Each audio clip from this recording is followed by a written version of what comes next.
Welcome to the Pharos Fit Podcast, where we help you to explore your capacity to move better, push further, and achieve your limitless potential through fitness, nutrition, recovery, and lifestyle.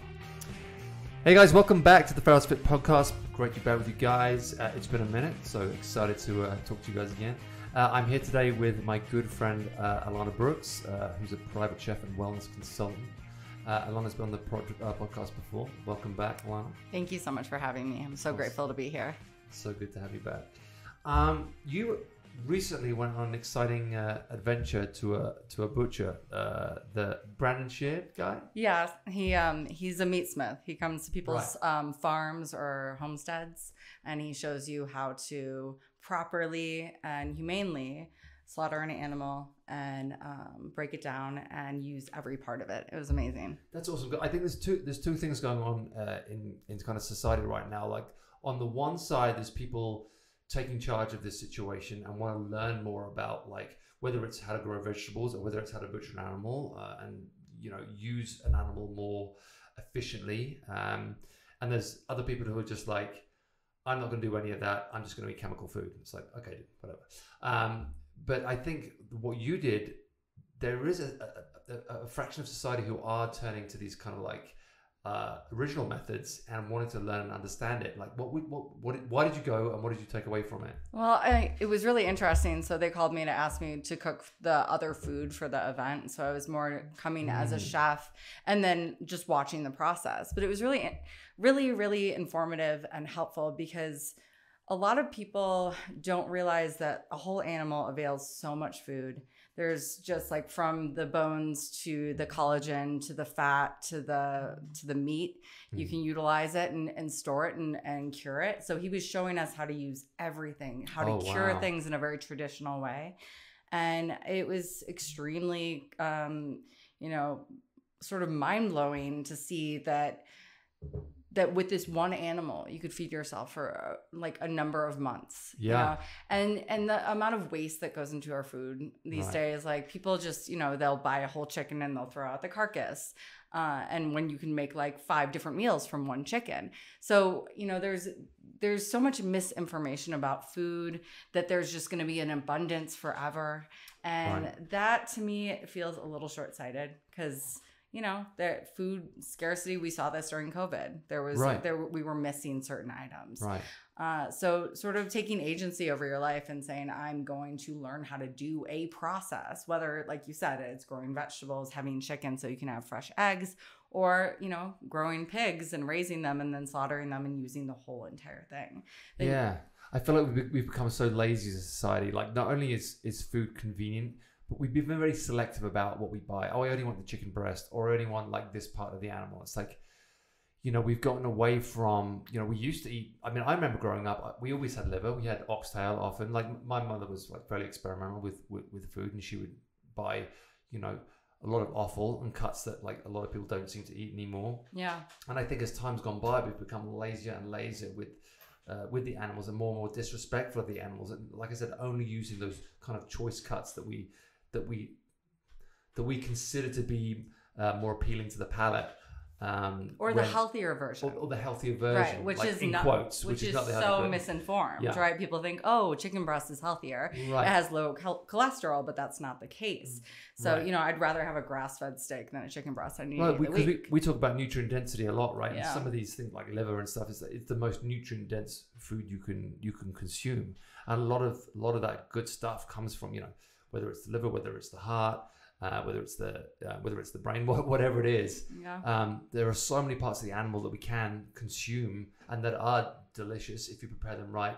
But again, I think a lot of it comes down to like preparation. People don't want to prepare anything anymore. They want the meal in 5 minutes. So it's like, what's the easiest cut? What's the easiest method? What's the most convenient way? And I want it like on my plate in front of me, rather than thinking, I'm going to get this cut. I know how nutritious it is. I know it's going to be good for me and my family. I'm going to learn how to get it, prepare it, serve it, all that good stuff. But because it's a process, people are just too lazy.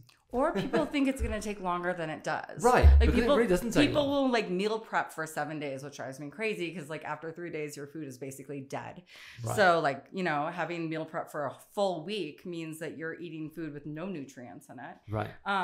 But if you took the time that you took to make all those 7 meals and just broke it down, I mean, you're not a professional chef and you make yourself food all the time. Yeah. And it takes you 5 minutes. I mean, liver takes I pan fry it maybe 3 minutes on each side and it's done. Right.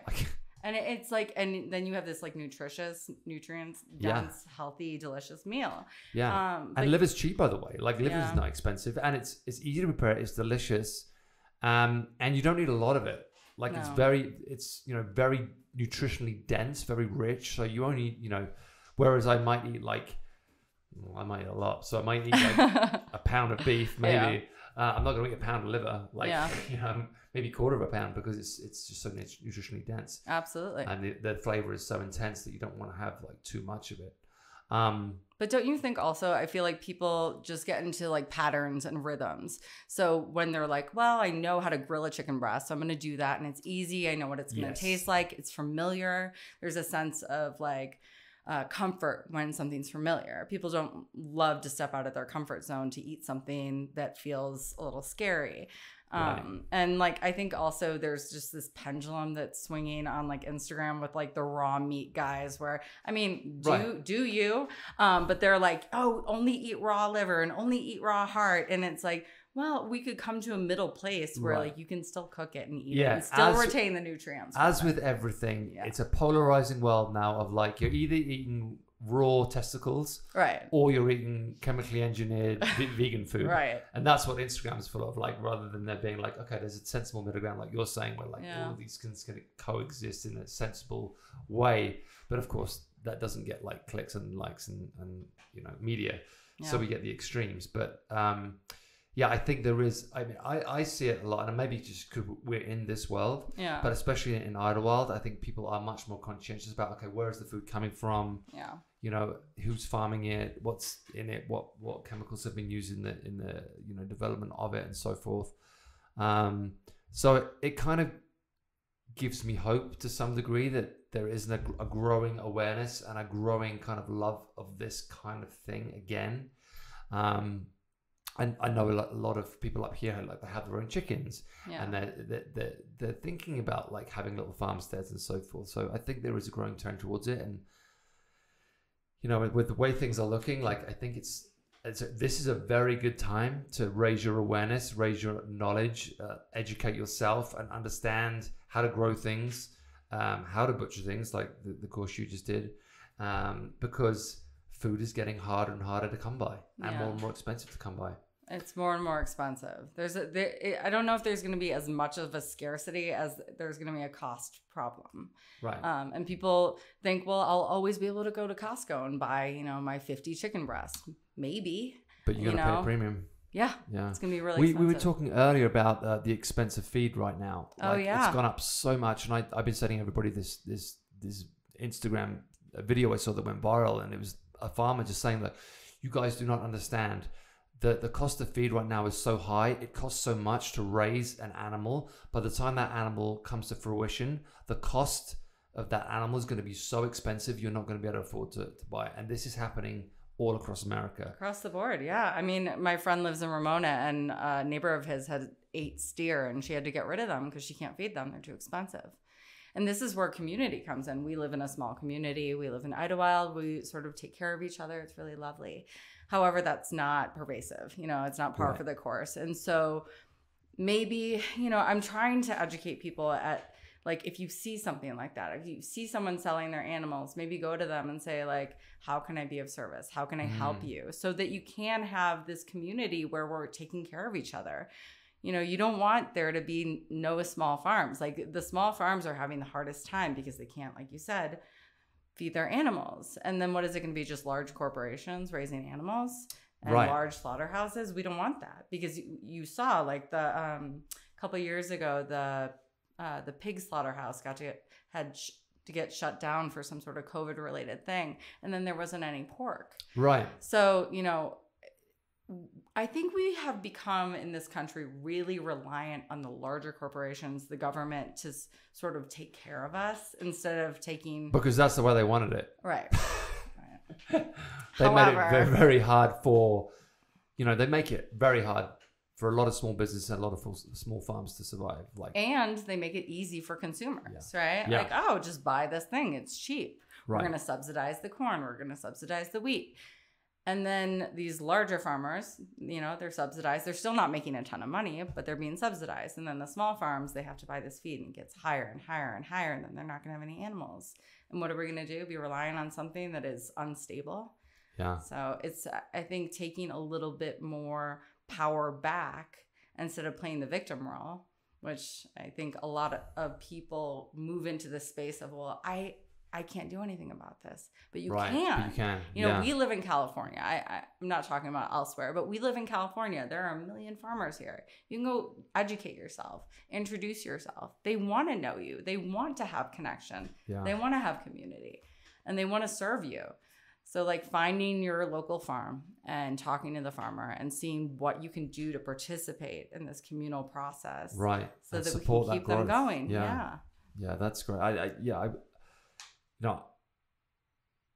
I'm talking about this stuff more and more, and I'm talking to people who are involved in this world more and more. And the more I talk to people and the more I kind of involve myself, the more I kind of fall in love with it, because it is such a, oh my God, it's just such a common sense thing. It's just such an organic, and I don't mean organic by the terms of like, I'm certified organic. Yeah. I just mean like, this is how we've done things for thousands of years. It's only in very recent times that we've become very kind of supermarket based and very kind of commercially based. So it really is just getting back to like how we were meant to like buy produce, and how we were meant to grow food, and how we were meant to, respectfully slaughter animals, and how we were meant to consume every part of the animal, and that kind of stuff. It's a very, very natural. These are not extreme things that we're talking about. This is not like a revolutionary, oh my God, we've discovered this fantastic new way of eating food. It's like, this is the same thing that we've been doing for thousands of years. What we evolved to do, and only in recent times have we become, obsessed with, convenience and like I said, the supermarket experience, that we've gone away from like local shopping and buying food from a farmer, which makes all the sense in the world when you think about it. Well, and then you think about like the convenience and the packaging is more injurious to the planet than going to your local farmer and getting things from their farm stand. Because there's a whole other side of it. Like everything that you buy in the supermarket has to be packaged. It has to be stored somewhere. And there's all this other expense that gets involved. Yeah. And then, of course, we talk about plastics. Everything's going to be like stored in plastics. And we have a huge problem with plastics. It's like, if you're just going to the source from the farm, it's not going to come in plastics. You're just going to buy it then and there. It doesn't need to be stored anywhere. Right. So it's a much more environmentally friendly process, because you're not going through all those kind of like steps to get the food from the farm to the supermarket, from you to the supermarket, from the supermarket to your house, and then storing at your house and all that kind of stuff.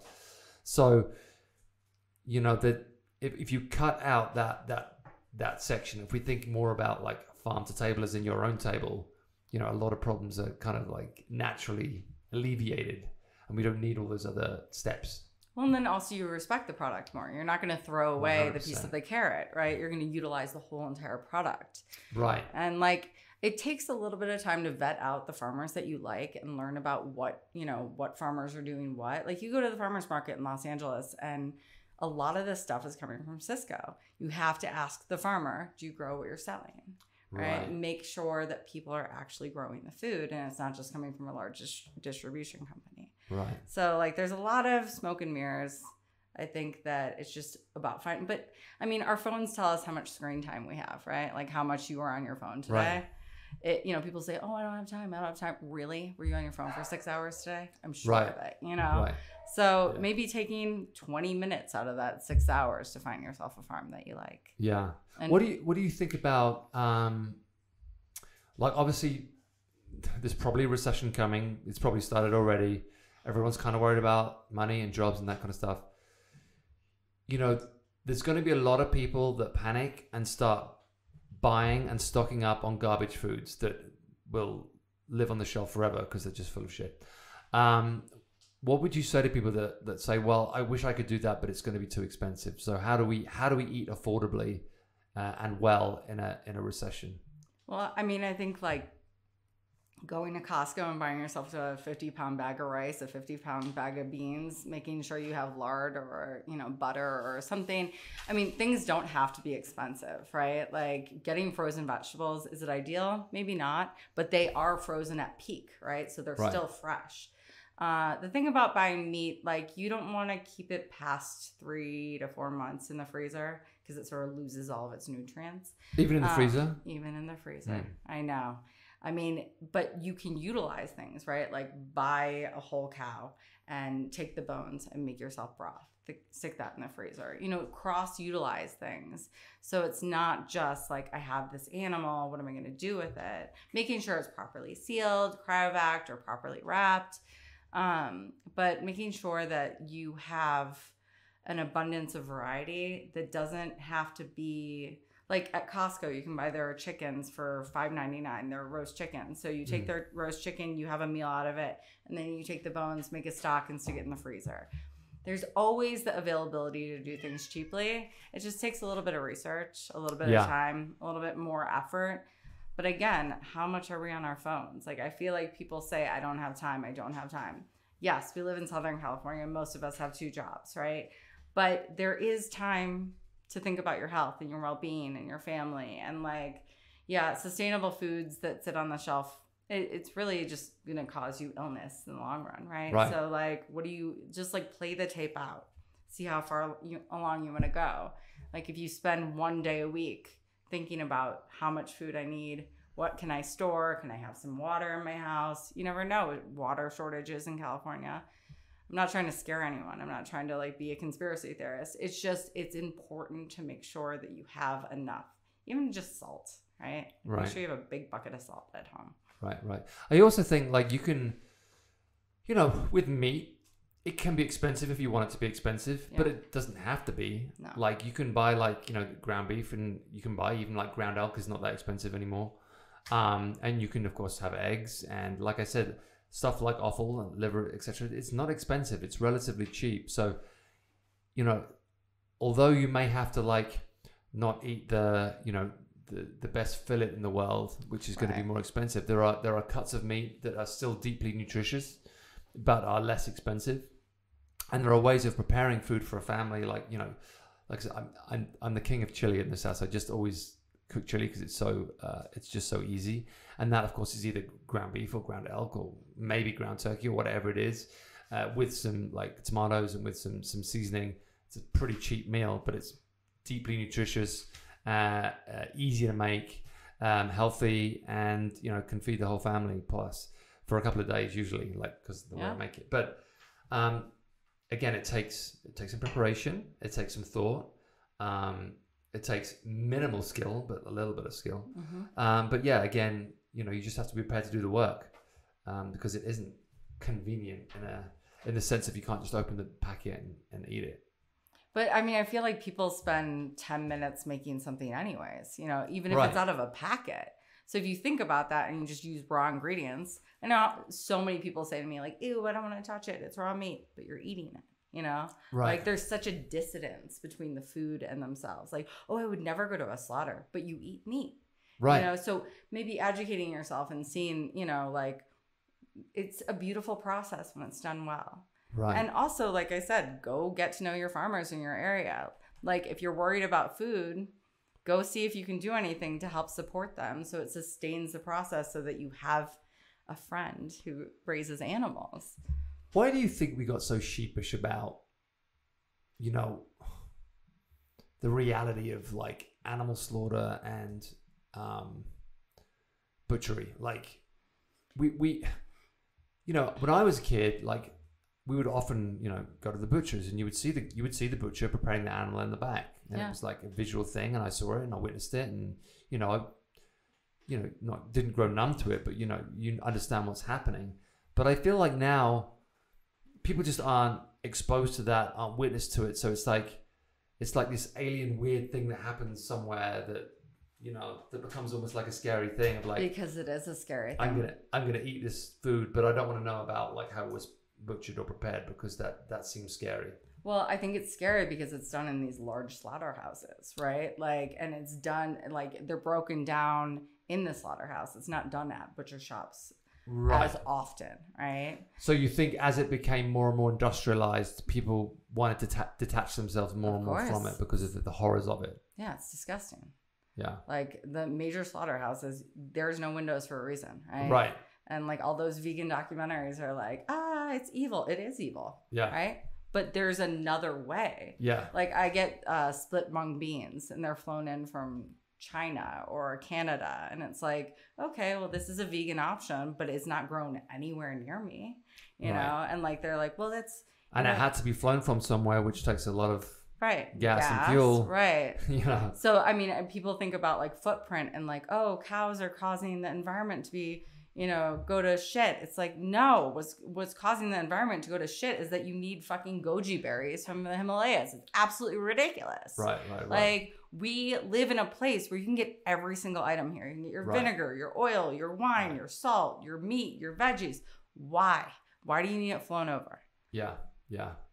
It's kind of terrifying to me that as a lot of these small farms struggle and people have to sell their cows because they can't afford to feed them more. While that's all happening, Bill Gates is buying more and more land to become, the biggest farmer, quote unquote, soy farmer in the world, and with the intent of course, preparing these kind of chemical foods because he believes that like we're going to ultimately end up eating chemical foods. And it's just this weird, scary time of like stopping doing something very natural and demonizing that as like evil, whilst someone like Bill Gates creates something that's completely artificial and chemical, but that's almost seems to be like hailed as like the savior or the way forward. And it's like, what are you talking about? Like, this is completely absurd. And he just wants all the power. And it's really fascinating. Like billionaires are hoarders. I'm sorry to my clients, but you guys have so much money that you don't need, you don't need all that money. You couldn't possibly spend it in your whole lifetime or your children's lifetime. If I was Bill Gates, I'd feed the world and not with soy. Like, it's absolutely ludicrous. But these men, they want to be like, look, I'm a savior. I built a fucking rocket ship. What the fuck? Who cares? Yeah. Wouldn't you want to be the person who fed everyone, who housed everybody, cleaned up the street? Yeah. I mean, if you genuinely cared, why would you not subsidize all the small farms and say like, okay, we're going to go back. This is clearly the best way. Yes, it's going to take some investment. Yes, it's going to take some time, but we can do this. Here's some fucking money. Right. And well, I mean, that's the problem though. I feel like so many people don't have, they're so short-sighted. It's like Bill Gates wants to do this in his lifetime, but it's so short-sighted. It's like, play it all the way out. Yeah. Like, what are the effects, the long-term effects of your actions? Right. I feel like billionaires think, not all of them, but a lot of them think well, I know better than everyone else. Right. So I'm going to I have the power, so I'm going to do the thing because I've made all this money. And so I'm going to create the system that I believe is better. But, they're not talking to the farmers and asking them what they need. They're not going to these regenerative farms and being like, how can we regenerate the soil on this earth? Right. We have destroyed the soil. It's unbelievable. But there is a growing movement of regenerative farms, whether it's vegetables or meat. Yeah. Where people are trying to bring nutrients back into the soil. Yeah. It's incredible. Yeah, and like we said, there are enough people out there with enough money to make that movement a real thing, a real powerful thing, if they would just pull their head out their ass and think long-term instead of short-term. And that kind of thinking, that kind of short-term thinking is how we got into trouble in the first place. Yeah. Post-World War II, how do we grow food cheaply to feed the masses? Well, if we use this gas, if we use these chemicals that are left over from the war, we can make food. We can grow crops year round. We can just constantly crop, grow, and that's what destroyed the soil, because we were only thinking how do we feed everybody right now? And in that short-term thinking, we create long-term problems. Right. Instead of thinking about long-term solutions, it always seems to be well, I have the power now. And what my actions now is how I'm going to be judged. I don't care what happens in 20 years. I care about now because people are going to vote for me because I'm going to solve the problem now. Right. Rather than thinking what's going to be good for the planet in 20 years. Yeah, it's pretty terrifying. Yeah, it really is. But also, I mean, I think there is a sense of hope. There are people doing the right things. I just did a dinner in Ojai at this place called Ojai Roots. and it's a regenerative no-till farm. They grow vegetables, and I mean, they really care. Yeah. And they're like trying to spread out to the community, and it's beautiful, and the food is delicious, and you can tell that there's a ton of nutrients. I went there and they have tons of acres. I don't know how many. And he pointed to the wall and he goes, this is the only tools we use. And it was like a rake and a shovel and like nothing. They don't have a tiller, right? That's they're not awesome. like tilling the land. They're not destroying it. They're not killing animals to raise food. So I think that people are taking their money and putting it towards something really good. I think what sells also is selling the bad news, right? Telling us like, look at all this evil that's happening up next on the news, you know, blah, blah, blah, killed, blah, blah, blah, right? Yeah. So that's sort of, I think, the scare tactics that they use to be like, oh no, things are going bad. Hold on to all your, you know, 1 bars. That's me. I eat the 1 bars, you know, and like make sure that you have all your like, you know, fun snack foods. Make sure you have all your junk that will stay in your cabinet, like you said, for years, instead of, you know, trying to have conversations with the people around you. What are you doing? What do you have in your cabinet? Right. You know, do you have a chest freezer? What do you have in your chest freezer? How can we collaborate and make sure, like what happened during COVID when people were taking all of the toilet paper? Like, what the fuck? And then selling it from their garages at like quadruple the price. Yeah. We're living in a weird time, right? I think it just really comes back for me to bring everything really small. Like make it small, make your community small, get to know the people around you. Yeah. And like, and advocate for yourself. It's also really hard to know what the truth is. Like they'll say there's going to be a food shortage. You need to buy food. But just like they say, you know, gas prices are high because of this. And it's like, well, gas companies right now are making record profit. The cost of a barrel now is less than the cost of a barrel in 2014. So like, you know, it's really hard to know like what's true, who to believe, who to listen to. People just get so persuaded and so influenced by social media. It's like they see something that's like, okay, this is happening, I've got to go and do this. Rather than like, okay, let me look a little deeper into that. Let me really understand what the facts and the truths are so that I know how to deal with this situation. We're very impulsive, we're very easily influenced, and it's just like, someone told me this, so I've got to do that. And it's like a very kind of like reactive, we're very reactive creatures. Oh yeah. And social media, you know, perpetuates this reactive community of like, I've got to panic, I've got to do something, like this is going to happen, oh my God. When you look deeper, you realize that someone is profiting from this. Someone is always making money off of this. So you always have to like dig a little deeper and really understand like, what is the truth and what is the solution for me and my family? Right. Instead of going to reactive, like, all right, here's some adversity. How about we skip over the like reaction, fear, anxiety, and move into what's your solution? Right. You know, what is your solution for you, your friends, your community, your family? Because I feel like there's so much anger going on in the world right now, and anger begets anger, right? Like it's just going to keep fueling itself. Instead of being like, how can I really like find a solution made with love that can be like passed through and like, you know, trickled down into the community that I live in. I say this to my folks all the time. Like, I feel like everything now is so global that we have this like this anxiety of like the world's coming to an end because everything that happens seems to be on such a global scale. Like, the world's running out of glass. The world's running out of food. Yeah. If a nuclear bomb goes off, we're all gonna die. Like everything seems very fatal. Like it's the end of the world at any given every day. Something else happens. It's the end of the world. Of course. And it like fills everybody with this like sense of like anxiety and finiteness of like, oh my God, there's nothing really to look forward to. And then, you know, if you detach yourself completely from media and you just go and live your life, and you enjoy your kids playing somewhere, or you enjoy time with your friends, you enjoy time with your family, and you don't listen to any of that stuff, suddenly your days are like, that's pretty good. Yeah. You know, I'm actually having a good day. Yeah. Because you're not being inundated with this information, you know, this like fear mongering. But I say to them, like, do you think has the world always been like this, but we just are so much more aware of it now because of social media and news? Or are all these things true? Like, it is true that there are nuclear weapons now that can end us at any minute.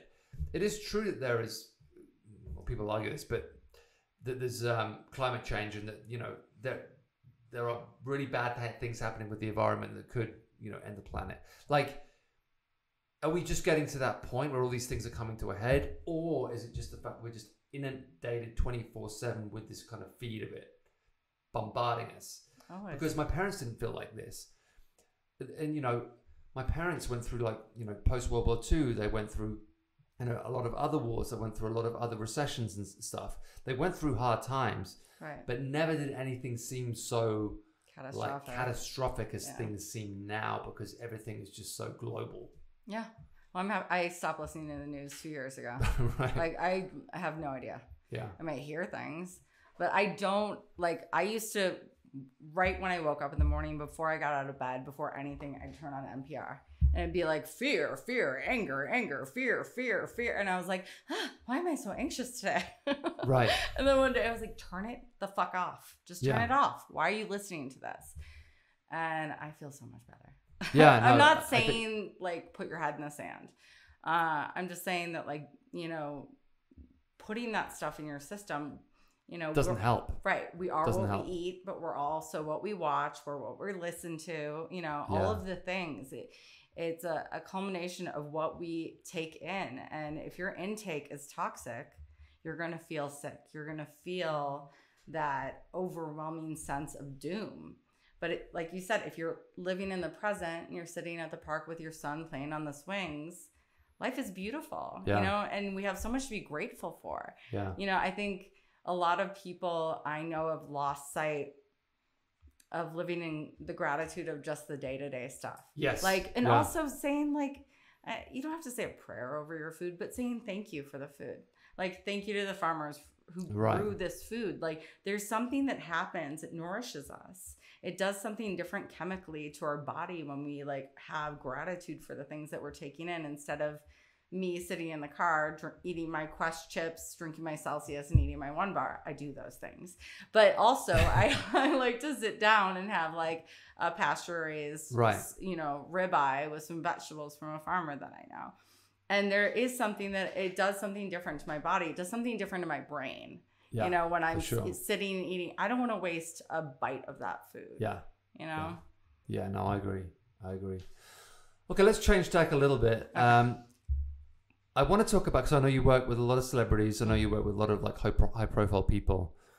And I can imagine that in that world, you come up against a lot of obstacles, a lot of misinformation that you have to, like, go into a situation and undo, because they've had a lifetime of being told shit, basically. Yeah.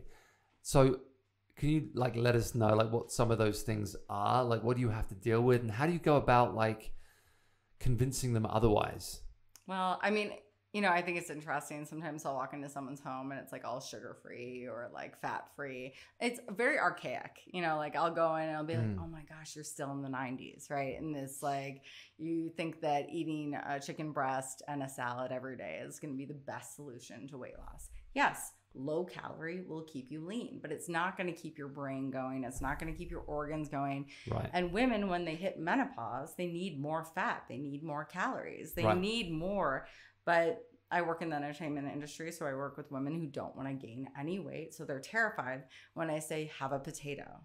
You know, so it's a real slow and steady process. Men are a lot easier because they just listen. Right.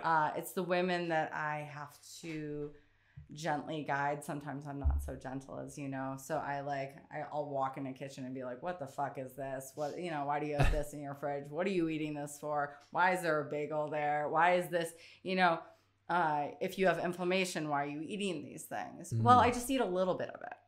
Just a little bit, for me, of anything will cause inflammation if it's inflammatory. Right. Especially because these women are very sensitive. They're very lean. So their systems are sensitive to anything they put in them. For me, you know, somebody has to be receptive. So either they are or they're not. When I was younger, I was like, I'm going to get everybody on board. I want everyone to listen to me. They're going to do what I say. Now, if somebody's not receptive, I just don't push. Right. And then I walk away. Yeah. Because there is no convincing somebody once Right. their mind is set. They're older than me. They have more experience than me. They have 20 different nutritionists, shamans, healers telling them, eat this, do this, lie in a bed of crystals and it'll heal your, the solution is this. And I go in and go, just eat some real food. Right. Right. Stop drinking out of plastic water bottles. Right. Like I opened up a fridge recently and I was like, oh, okay. So we have plastic water bottles, we have junk food, and we have a lot of cheese, and you have inflammation, the water, the plastic seeps into the water bottle as you drink it. It's sitting there, especially in California. It's so hot. You think it's on a truck and then it moves and that heats up the bottle. Buy a glass water bottle, and carry it around with you. What are the typical kind of problems that you see? Is it like people are they're trying to eat no carbs, or they're trying to eat no fat, or they're trying to what's the common thing these days that you find? It's different with every client. Right. Some clients are like, oh, I've got this diet. It's so funny. Sorry, dude. The medical medium, it's so ridiculous. This whole celery juice thing. Do you remember when celery went up to $9 a bunch? I don't, but yeah. It was so great. I would go to the grocery store just to get some mirepoix, carrot, celery, onions. $9 for a bunch of celery because everyone was on the celery juice cleanse. And they were like, it's the healing thing. It's healing my gut. No, it's a diuretic. It's making you shit your brains out. Right. Great. You lost weight. Wonderful. But you're drinking a diuretic. This isn't, the end all be all. And if you look at the medical medium, he doesn't look healthy. Kind of like Bill Gates does not look healthy. I would not take health advice from Bill Gates. Right. I've worked with some billionaires who do look really healthy and do take really good care of themselves, but they eat real food. Right. So it's so funny that to me that there's a ton of them out there that are like health advisors, and they look like shit. I'm like, why are people listening to you? If you live this life and you look like that, who wants that? Who listens to this? People always say, oh, I don't trust a skinny chef. And I'm like, well, do you want to gain weight? I'm here to help you lean down or feel good or have nutrition, But it is interesting. All of the diets that I've come up against in Los Angeles, they're all so extreme. Right. Except for the people that get it. There's some people who are like, just make me some food, give me a calorie deficit, count my macros, and they know that I can do those things and make them look the way they want. It's when people try to step in and say, oh, no, I know, or, oh, I overate, so I'm just going to do juice cleanse for a week. Right. Okay, well, that's going to spike your blood sugar. But there's this whole business around juicing and bone broths and just drink your calories. Right. Oh my gosh, you're going to have to reset your metabolism. We're going to have to start over if you do those things. Yeah, people damage themselves. People metabolically damage themselves over a period of time, and then it's a long way back. You have to kind of rebuild. Right. And it's completely inhibitive. And then people binge. They're like, oh, I did, a juice cleanse for a week, and then I ate Oreos for 2 weeks. Right. It's of course your pendulum is swinging. Yeah. Your body's hungry and wants calories. You're starving yourself. Yeah. Yeah. It's always interesting to me because, often I think we've evolved, and I think, oh, yeah, we used to believe this, but everyone's moved on from that. And then I meet certain people, it's like, oh, you haven't moved on from that. We're still in that. Mm-hmm. And again, a lot of it comes from the media. So when I've worked with a lot of women in film, and I tried to say okay, we want to add some muscle, so we need to increase the calories, and we're going to eat this, we're going to eat that. It's a real standoffish, no, because I was told I shouldn't, lift more than this, and lifting weights makes you bulky. And it's the Tracy Anderson thing. Yeah. Yeah. But that still exists. There are still people pushing that, and it's as much as a lot of us are trying to go one way and say, listen, these are the facts, this is the truth, this is what happens. As much as we're trying to do this good work, there's the other people who are no, you should do this, you should do that, because this is what's been told for the last 20 years, and this is what makes us money. Yeah. So we push this agenda. They used to give actresses amphetamines so they wouldn't eat. Right. Right? But look at the long-term effects of that. You look at the women in their 80s and 90s now and how they look and how their bodies are maybe functioning, So I think that there's, Well, there's also like the classic thing of like skinny and healthy are very different things. Yep. Like when we do the test at the gym on the in-body, like I can look at someone's scan right away and know what's been happening. Okay, you've been doing a ton of cardio and you haven't been eating anything, because I can see from your muscle to fat ratio, yes, you're a skinny person, but you have more body fat on your body than you do muscle. Yeah. Which is a really bad place to be in when you're a really light person, because you've effectively just starved yourself.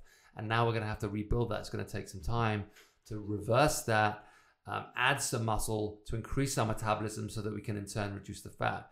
But because they've abused their bodies for so long with these like methods that have been around, like being pushed by like these Hollywood like specialists, who, you know, are being told by a studio, get them thin, get them skinny, make them look good. Like they just go into this mindset of like, do it quickly. It's like starve them, don't let them train properly, make them just run, do cardio, whatever it is, and just damage these people and damage them physically and damage them mentally, so that they're just scared of certain foods for the rest of their lives. Well, and it's not just women. Like I worked with an actor who told me that for a movie, he starved himself, but he memorized all his lines first because he knew his brain wasn't going to be functioning.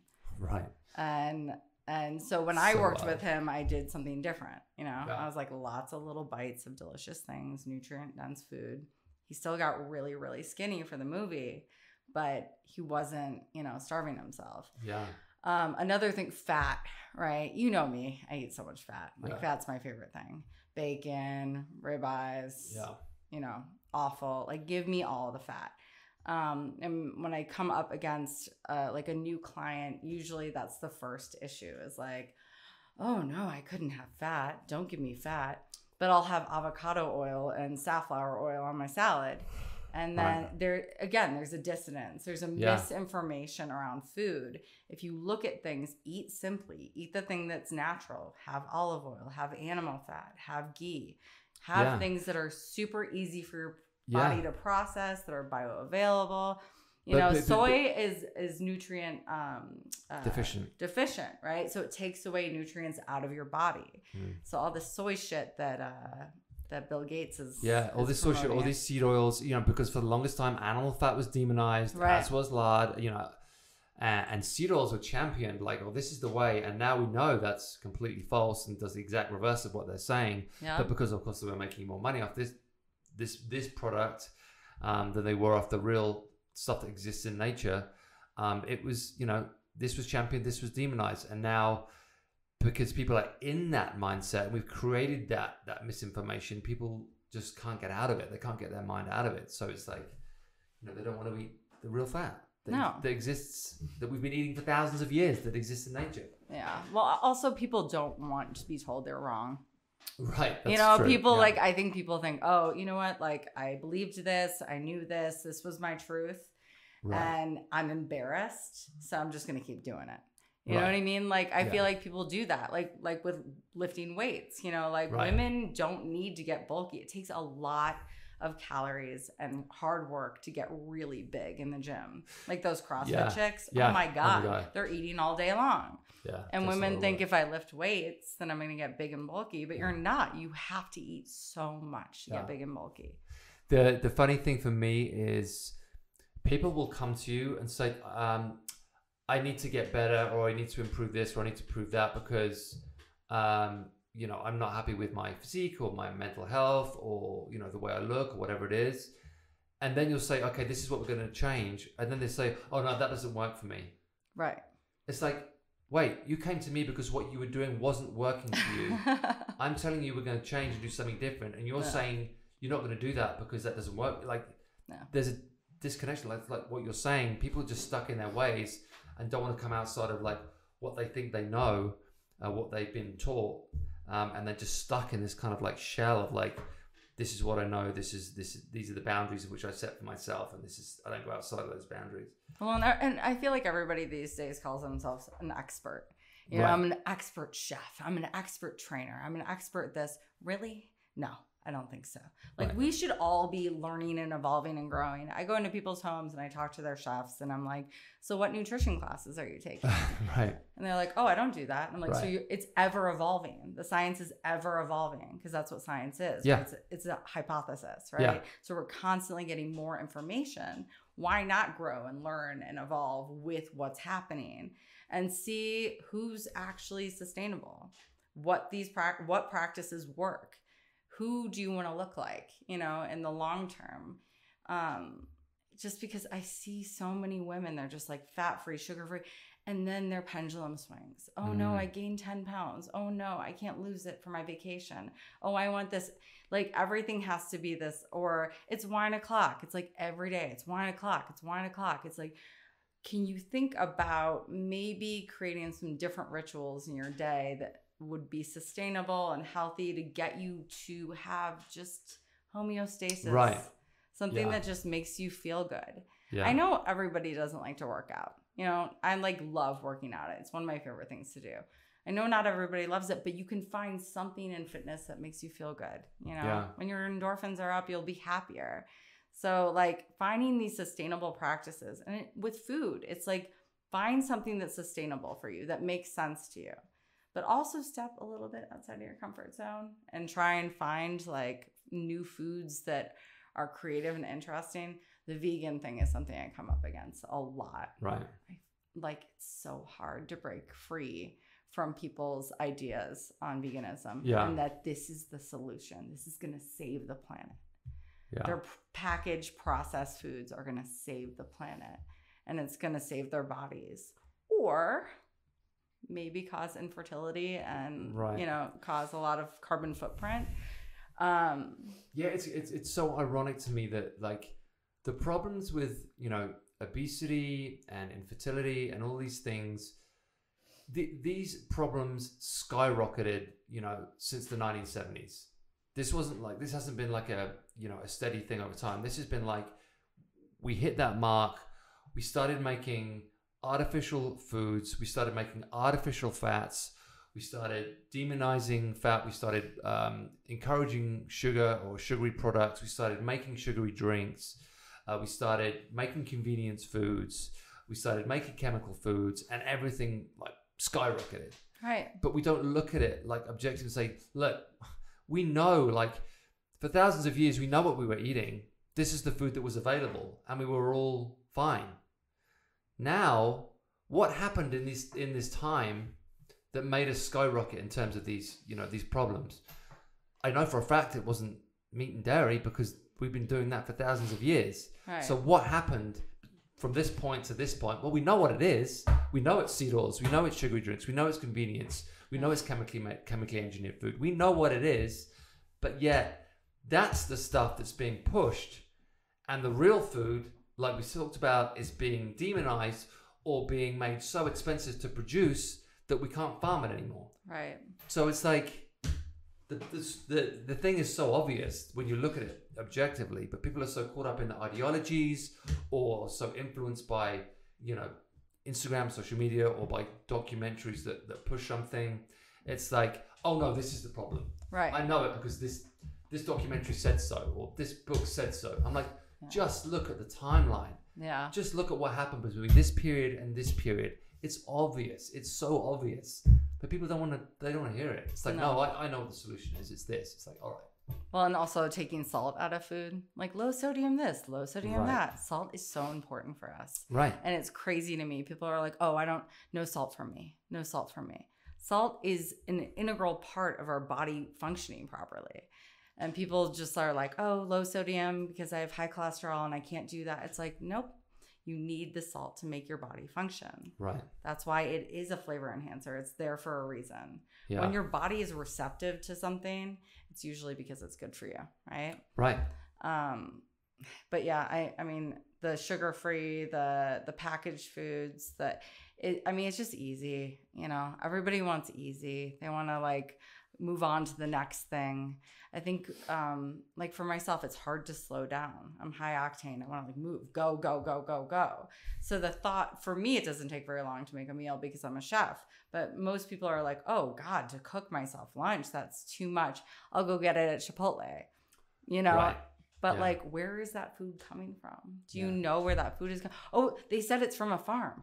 Yeah, a farm. Where? China? Have you been to China? Right. Do you want to eat those vegetables? Are you sure? Right. Do you know those regulations? Even in the US, the regulations are pretty loose, right? And so we think about like, where is the soil? How has it been reared? Do you know the farmer? Are they being supported? I mean, there's so much that goes into it where it's, you know, people eat out too much. They want things to be easy, but that in the long run is just going to make it harder, right? Yeah. Like you think about how many hours in the gym you have to work to burn off the crap that you're eating, or you could just eat at home and maybe work out for an hour 4 times a week. Well, this is another irony. It's like people say that they can't afford to cook and eat well at home, but they'll go to restaurants 3 times a week. Right. It's like, how much more do you think you're paying for that restaurant meal? So much more than if you prepared that meal yourself and for your family. Right. So much cheaper. And get stuff shipped to your door, right? Like you can get meat and vegetables shipped to your door. Yeah. And then you're not paying for gas to go to the grocery store. You're not paying for gas to go to the restaurant. There's so much that you can like eliminate by just finding these small, cool farms and being like, hey, I want that shipped to me, like Force of Nature Meats or Richards. You know, or finding a local CSA that does delivery boxes to your house. Like there's a ton of that in California. I don't know what it looks like elsewhere, but I do know we have an abundance here. And when people are like, oh, I go to Trader Joe's, I'm like, why? Why? You live in California. There are so many other options. It's lazy. And like, it's just, I don't know, you know how I feel about Trader Joe's. I'm just like, I just don't get it. Like you're going to eat that packaged food and like they pack their vegetables and fruit in plastic and styrofoam. Are you crazy? And they're ripening in those containers instead of going to a farmer's market and getting actually ripe fruit that ripened on the tree. So it has more nutrients in it. This is what I don't understand. But I know that like this is my vocation. So I spent all this time rearing myself in this. But I think a lot of it is education. It's like it's become so normalized and so advertised that people don't realize that that's wrong. They don't know what you're saying. They're like, oh no, I eat fruits and vegetables and I get it from the supermarket and that's good for me. So because that's what they know. That's what they've been told. No one's taking the time to think, okay, let's actually look at this and think about what is good for you and where is the best place to get it from. And it's also the illusion that it's cheaper, right? It's like, it's cheaper to just go to the supermarket and buy everything. It's not about cheap. It's about convenient. It's more convenient for you to do that maybe, but it's not cheaper and it's not better for you. Because again, for me, it always goes back to nutrients. Like how nutritionally dense is the food that you're getting? Because if you're eating 500 calories of food that has no nutrients in it whatsoever, versus 500 calories of nutrient-dense foods, that's 2 totally different things. Oh, yeah. And the one that's nutrient-dense is not more expensive than the one that's nutritionally shallow. It was just more convenient for you to get 500 calories of the nutrient-shallow foods because it's just easy. This one takes some thought. Maybe it takes some preparation. Maybe it takes a trip somewhere. Or maybe not because, like you said, you can get it delivered. But we're just in this habit of, well, we're like calorie obsessed. So it's like, well, how many calories is in this thing? Mm-hmm. Rather than saying, well, but what nutrients are in it? What energy is this food going to give me? What's it really providing for my body? And so many people they're not paying any attention to that whatsoever. It's just like calories versus calories. And I see these posts all the time like, well, this has 500 calories. So does this. And it's like, I don't care. Like, it's not the same. It's not the same thing. Yeah. Like, you cannot tell me that my body is going to be able to process this shit that's been chemically made, as well as this, which was, organically grown, exists in nature. We've been eating for thousands of years. My body can metabolize it really easily, and it's going to give me, a great source of energy. Like, we have to start paying attention to those details, not being so calorie obsessed, and being more aware of, like you're saying, where is this product coming from? Where is that product coming from? Therefore, I think people, once they realize, because they don't know, but once they realize the food you're eating from that supermarket was shipped from China and has been sitting in a box for God knows how long, and was farmed in a way that if you knew how it was farmed, you would be horrified. Right. But because you don't know, because you aren't aware, you're just going to eat it and think it's fruits and vegetables. Right. Rather than, understanding where it was from, like being grateful for that, being appreciative of that, and being like, I am 100% confident that this is going to give me like the nutrients I need, and it's going to be like, good for my body, good for the planet, good for my family, etc., etc. This other option is an illusion. It's the illusion of health. It's the illusion of, it's the illusion of nutrition. It's all about packaging, marketing, convenience. Like Whole Foods, we talked about Whole Foods last time. I got it from Whole Foods. It's good for me. Really? Do you know where Whole Foods gets their food from? Like you said last time. Yeah. Like, it's taking it that step further. Like we were talking about earlier, you always have to take it a step further and think, okay, but what? Like, okay, but where did it come from? Okay, but what's the long-term effects of this? What's the long-term solution for this? People just want the short-term, short-sighted, like, give me now, give me now, give me now. Whereas if we really take it that step further, we acquire information that maybe we didn't want to know. Right. But that's the sad reality of it. Like, you're going to learn something that you don't want to know because we live in that kind of a world. Well, I mean, that it comes back to the dissonance, between you and the food and the culture around the food. But also, I think there is a sense of like not shaming people for going to Costco and buying a 20-pound bag of carrots. It's like, if that's what you can do that.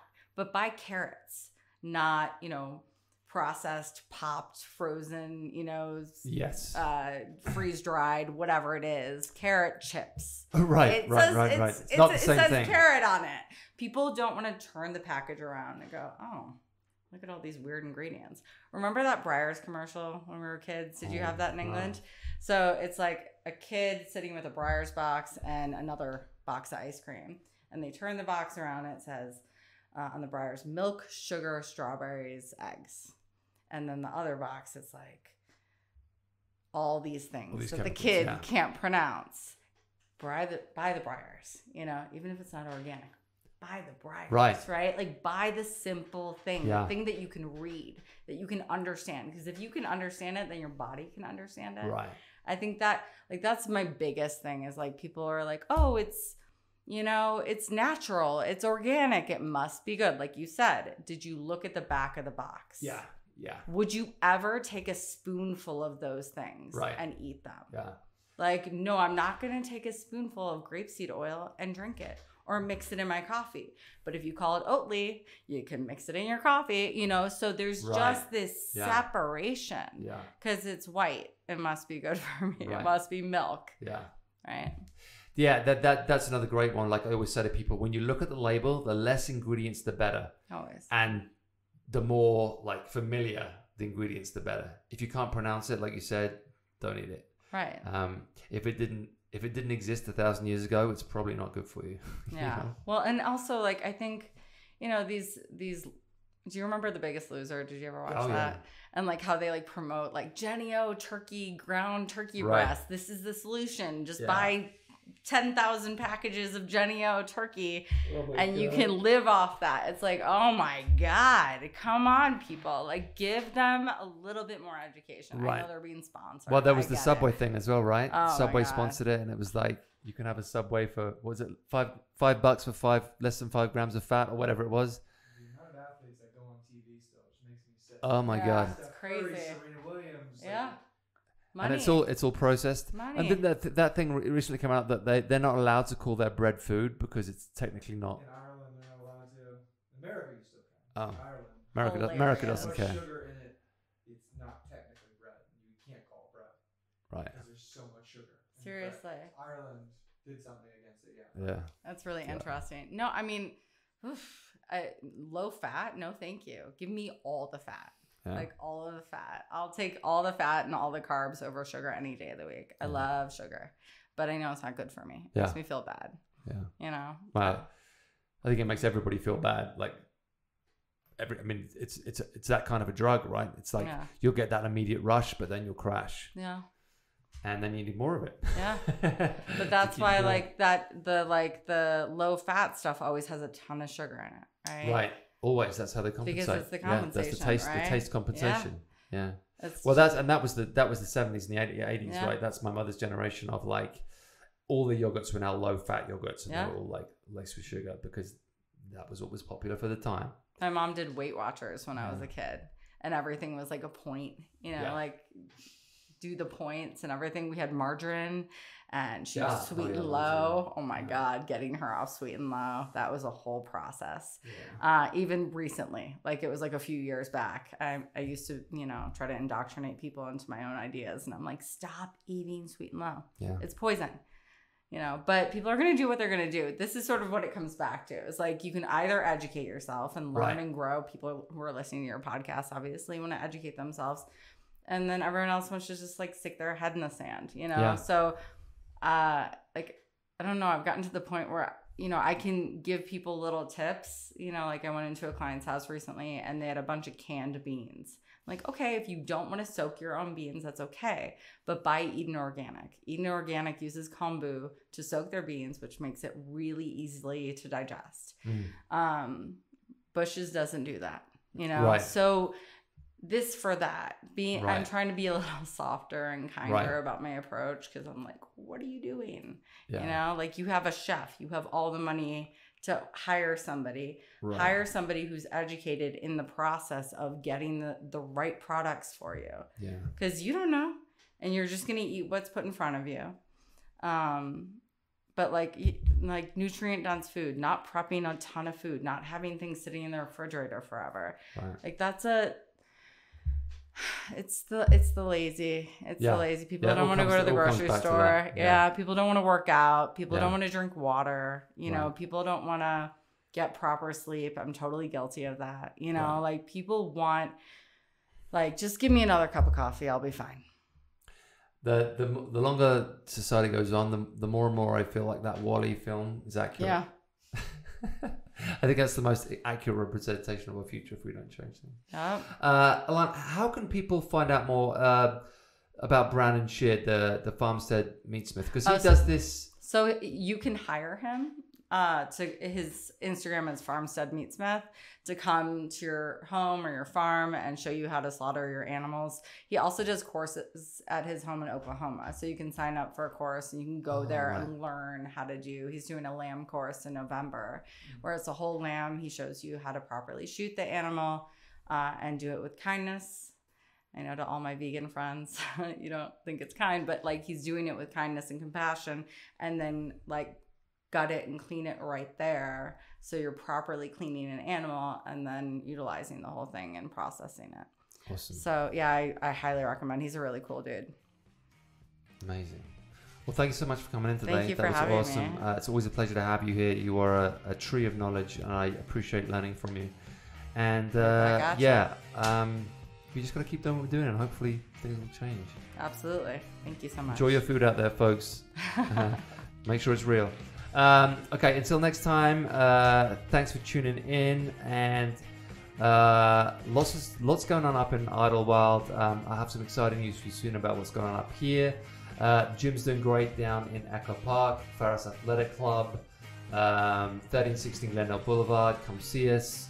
Whether you're looking for like classes or open gym, we have it all. It's an awesome facility. I'm really proud of it, so come down, check it out.